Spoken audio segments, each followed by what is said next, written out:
Hi, welcome back to the channel. So this is a continuation of last time's video on stars. Today we're going to be adding a couple of equations in, just some very basic ones, Boltzmann's law, Wien's law, and two very important equations on how light interacts and how it acts. This is to build up familiarity with the physics of light, and from this we can go forward and introduce new terms like luminosity.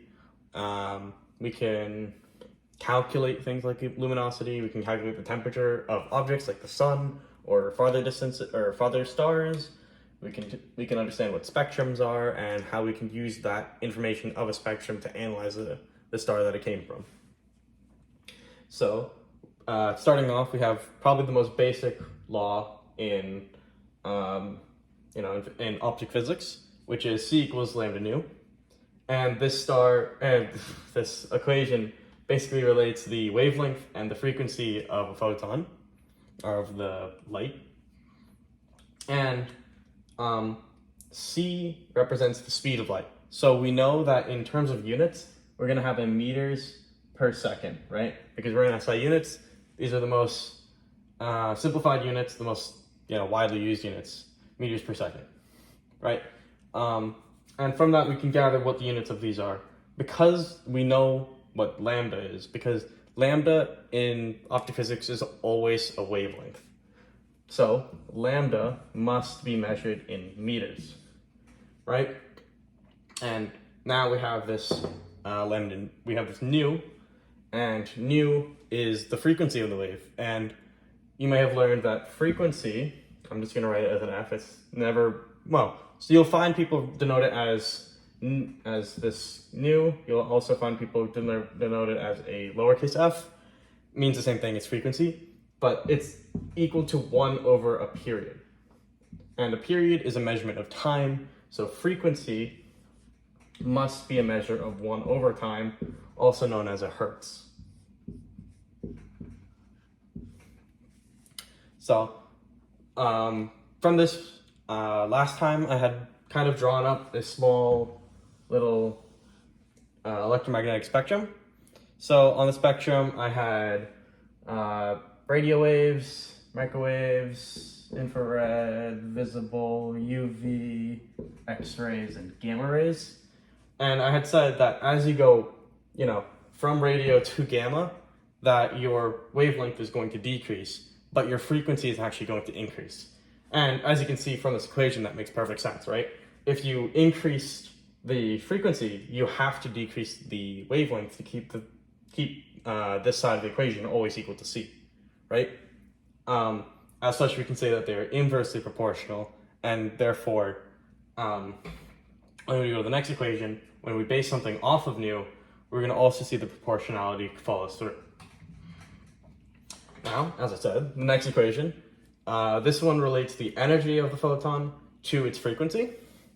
And what we can do is, again, find the units of this constant h, which is Planck's constant. Now, the unit for energy in SI units is a joule. So we're going to, we need it to be equal to a joule, so we're going to tack on a joule. And we know the units for frequency are in 1 over second. The only way to get rid of a 1 over second is to tack on a second here, and now we have a joule second as our unit here. And because it's, it has nu in the equation, as I just said, the proportionality is also going to be reflected on our spectrum. And if you want to take a second to think about it, you'll realize that just like frequency, as you go as you go down in wavelength, your energy of the photons are actually going to increase, simply just because it is proportional with frequency. Another thing we can do is we could write the energy equation in terms of lambda, right? So we can say, okay, E equals h nu, right? And from this equation, we can see that nu is going to be equal to C over lambda. So we can write E equals h C over lambda. And this is another valid thing to write. And again, you can see the proportionality follows through immediately. Now, the next law is about the spectrum graphs that I had showed yesterday, or in a video prior. I don't know when this one's going to go up.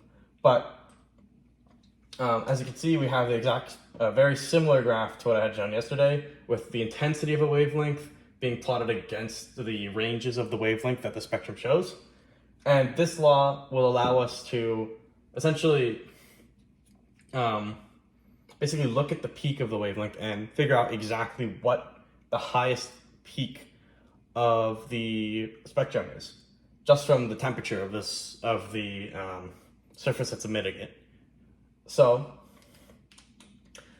because we know that our output needs to be a lambda or a wavelength, we know that we're going to need meters here, right? You know, it's a distance measurement, we're going to use meters. And we also know that because we have a temperature in this equation, we're going to need to get rid of that Kelvin now. So we're going to have a meters Kelvin unit, because Kelvin's on the bottom. So if you had a meters Kelvin over a Kelvin, you can divide out the kelvins and you'll have just a meter. Units work out perfectly, we're done, right? So this actually is very powerful because say we saw the spectrum of the sun, right, using some instrument. From that simple spectrum reading, we can actually determine the surface of the sun. We can also do this for stars farther away, given that we know their distance. The distance part becomes important a little bit later as we get into things like red shifts and blue shifts. But essentially this law will allow you to pretty easily just generate the temperature of objects. And the temperature of the object is very important because we can use it in our next law. And our next law is called the Stefan-Boltzmann constant, or the Stefan-Boltzmann law. I'm actually going to raise the camera up a little bit. Just realized it's not catching the top as well as I thought it would. And the Stefan-Boltzmann law talks about the flux of light. And flux is a unit of power passing through like a sheet, essentially. So if I took a piece of paper and had it pointed like this, right? Flux essentially talks about the amount of power going through it. And you'll learn in courses like E&M, this is where I learned flux, like how to basically describe flux. But for the exact way that flux works isn't really important for this law, but it will be important in later laws. So I'm going to go over more rigorously what is flux and how do we define it in another time. But as I just said, we know that flux is a measurement of power through a sheet. So we're going to have a meter squared, right? If you have a meter by a meter, you have a thin sheet. Meter squared, meter by meter, you have a meter squared. And this equation has a temperature to the fourth. Now, we don't really want temperature. So what we're going to do is we're going to multiply by a little 1 over k to the fourth, where k is kelvins, right? Kelvin is the SI unit for temperature. And as such, we now have the units for the Stefan-Boltzmann constant. And now we can actually use the law. So combining these two laws, we can take a spectrum reading of a star, right? Figure out what the temperature of the star is from that, and then immediately figure out the flux of that star. But we can go one step further, right? Because we said flux was a measurement of power through unit area, right? What if we multiplied by the area of the star surface, right? Well, what do we get? Well, you get the power of the entire star. And really what the power of the entire star on the surface is how much it glows, right? Luminosity. So what you can do is you can define a new term.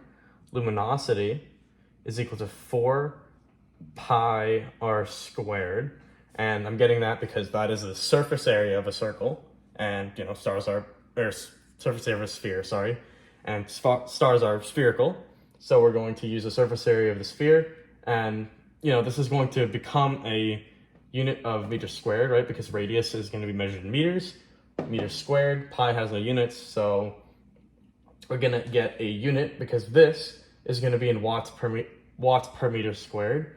So we can multiply this by the flux that we just obtained. And now you have basically derived the equation of a luminosity of a star. Now there's a lot of different ways to get to this measurement. Some ways don't use the Stefan-Boltzmann law because it's not applicable in that situation, because we don't know the exact temperature of things. Sometimes it's just easier to do it in some ways, but underlying all of it is this law. If you know the temperature of a star, you know how much its luminosity is given its radius. Another thing we see is that because temperature has a power to the fourth, changing temperature by a factor of 2 will multiply that power by a factor of 16, right? So if the sun was 2 times hotter, it'd be 16 times brighter. Like, that's insane. And that all just comes from this little power of 4. I think the Stefan-Boltzmann law was actually obtained analytically, but it also could have been obtained experimentally. I'm not sure, but I know the constant at the time was obtained experimentally. So I'm pretty sure the law must have been obtained analytically. But yeah. So these are some very basic laws in optic physics. Now, Wien's law is actually part of a much bigger law, which kind of describes this spectrum graph a little bit better. I'll get into that law, but first we have to go over a couple other laws, and then we can build our way up to that law and get a much better idea of how these graphs actually work and what they can tell us about it. Because these graphs, that can actually tell you about quite a lot. For example, later on we'll talk about how these graphs can actually tell us the material composition of a star. But until then, it's been good. Yeah.